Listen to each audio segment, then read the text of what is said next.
Sessions at sunrise, a way to begin every morning. Most mornings, I'm up to see the sun. I'm used to thinking and feeling in words. Living in words, my world is living and the world is living me. I wonder what will animate me today or what will go away.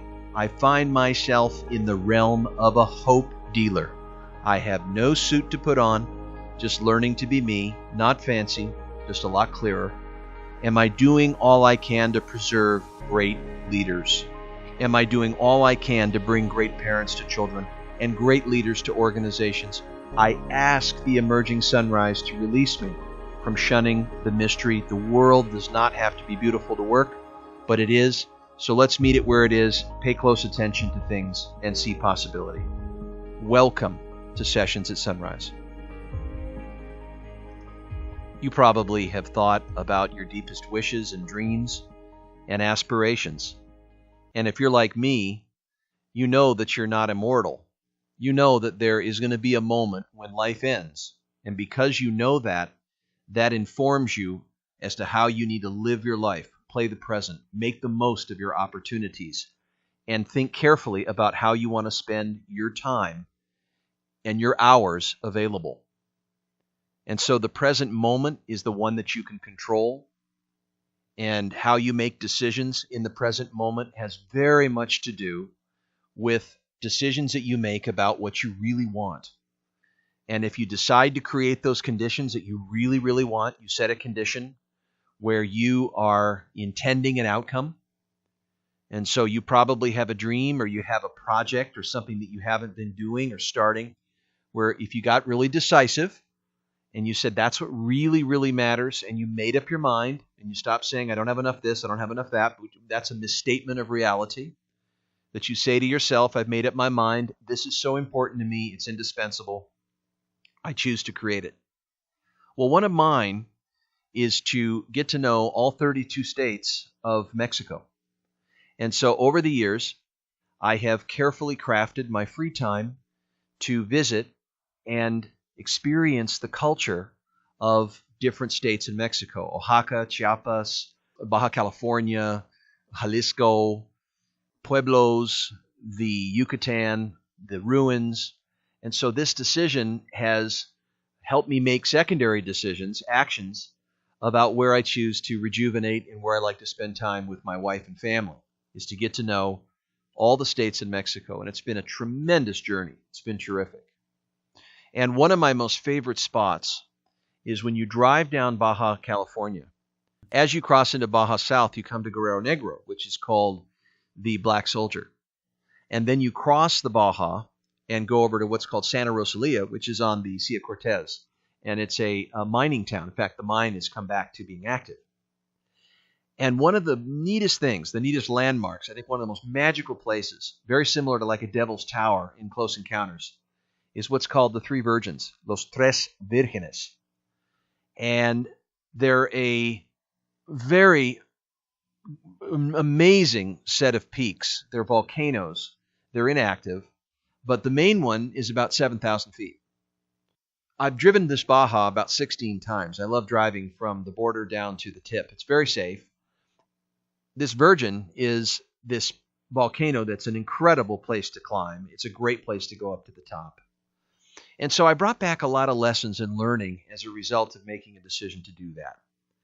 And one of the things that I'm most intrigued with is the relationship between nature and the laws of nature that essentially govern our lives. You know, that we are in a wild card of life, is that the things that play out in our life, what we take in, the experiences that we have, we're not in control of them. So there's a lot of things that happen to us. Some things come our way, some things that don't. There's a continuous flow of emergence. And so at the same time, we're conserving a sort of path of human development and accessing our own wisdom. And we kind of construct from our own sense of power, our own creative process, and make decisions, set intentions, learn from desires that we set. And so as individuals on a path of development or evolution, we're participating in our own evolution by looking at how to relate with nature's way the way things are, the truth, the reality that's here, the present moment, the way life lives us, how we take it in. So we're being made by that. We're moved by forces we pretend to understand, and we're also making something out of our own intentions. And I think somewhere in between the attention that we give, the way things are, and the intention that we set into creating what matters is the confluence of leadership, is the reverence of what is, and the respect, and the intention setting that we have.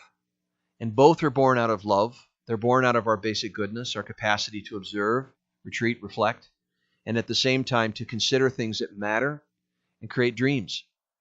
And I think both bring us into a certain finer quality of expression, a certain way of being in the world in which we pay attention fiercely and we notice things and make meaning out of experiences, which makes us get involved in our life. There's a great deal of teachings in that, and at the same time learning by the things that we create and do. Sometimes we get it right, sometimes we don't, and we learn by doing and setting forth and taking action.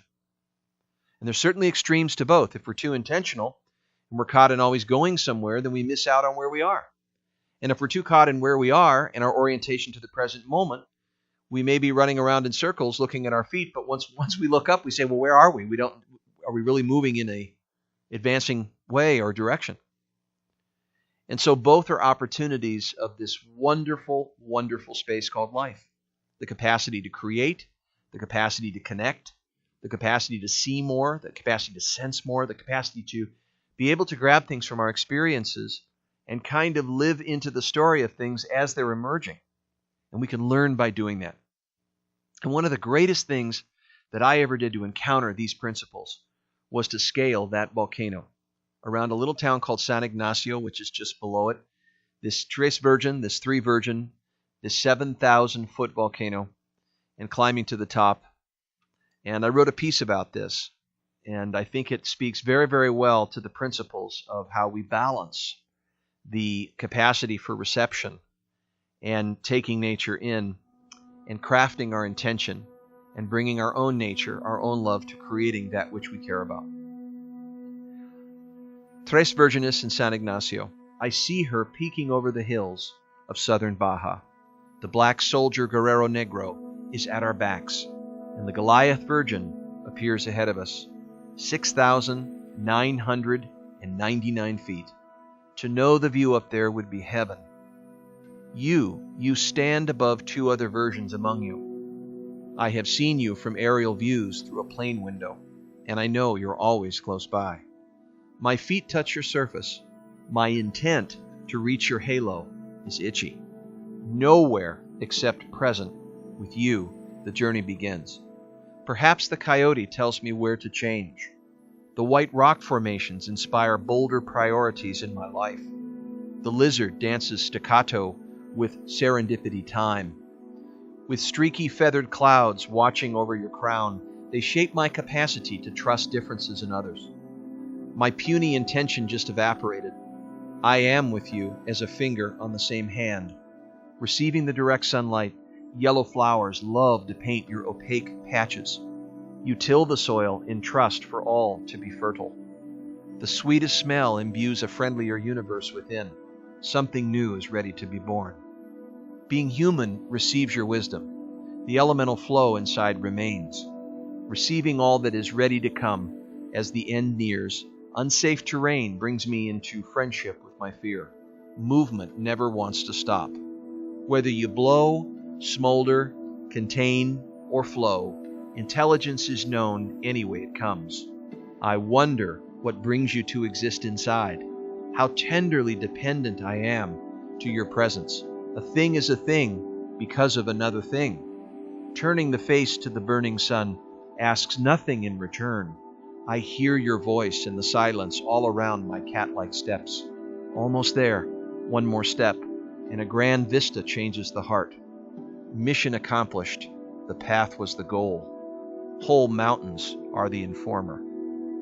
From my rearview mirror, I see you getting smaller and smaller. But virgin eyes cannot lie.